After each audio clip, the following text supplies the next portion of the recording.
Friends, आज की मेरी कहानी है दो जुड़वा भाइयों की और उनकी शरारतों की।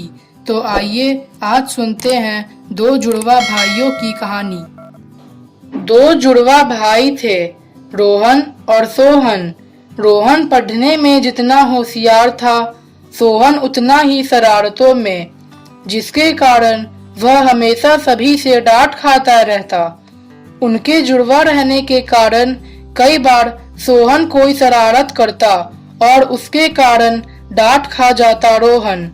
दोनों एक संपन्न परिवार से थे और उनका घर भी काफी बड़ा था, लेकिन बस दिक्कत यही थी कि उनका घर शहर से थोड़ी दूर था और उन दोनों को अपने स्कूल तक आने के लिए या तो साइकिल से आना पड़ता या पैदल, और कोई भी साधन नहीं था। एक बार ऐसे ही वह साइकिल से अपने भाई रोहन के साथ स्कूल जा रहा था। रास्ते में उसे कुत्ते के छोटे छोटे बच्चे खेलते हुए दिखे। सोहन का शरारती दिमाग तुरंत दौड़ने लगा। उसने अपनी साइकिल एक किनारे खड़ी कर दी और वह उन छोटे छोटे बच्चों को परेशान करने लगा। वह कभी उनको पूंछ से पकड़कर उन्हें ऊपर उठा देता, कभी उन्हें अपने पैरों से मारता। रोहन उसे यह सब करने के लिए मना करता तो वह उसकी बात भी नहीं सुनता। उसे ऐसा करके बहुत मजा आ रहा था। कुछ देर तक वह यही सब करता रहा। कुत्ते के बच्चे बेचारे उसकी हरकतों से तंग आकर चिल्लाते, लेकिन कोई भी उनकी मदद करने वाला नहीं था।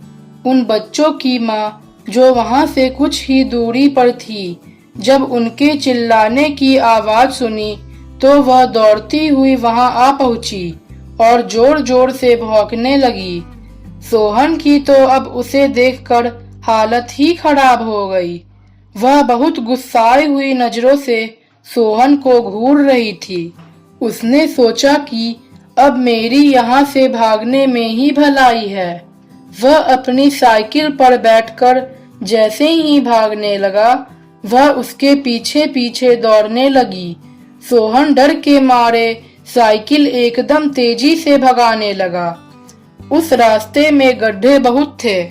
नतीजतन एक गड्ढे में उसकी साइकिल का अगला चक्का गिरा और वह साइकिल से धड़ाम से नीचे गिर पड़ा और कुत्ते ने भी लपक कर उसकी टांग पर अपने दांत गड़ा दिए। सोहन दर्द के मारे कस कर चिल्लाया। रोहन भी तब तक वहां पहुंच चुका था। उसने किसी तरह कुत्ते को वहां से भगाया, लेकिन तब तक कुत्ता उसे काट चुका था और साइकिल से गिरने के कारण सोहन को चोट भी लग गई थी। दोनों वहां से वापस किसी तरह घर पहुंचे और अपने पिता को सारी बातें बताई। पिताजी ने तुरंत डॉक्टर को घर पर बुलाया और डॉक्टर ने वही किया जो कुत्ते के काटने पर होता है।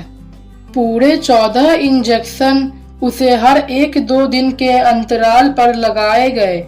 सोहन की रही सही हालत भी खराब हो गई और बदमाशियों और शैतानियों से उसने तौबा कर ली और कसम खाई कि आज के बाद मैं कभी भी कोई शैतानी नहीं करूंगा और जानवरों के साथ तो कभी नहीं करूंगा।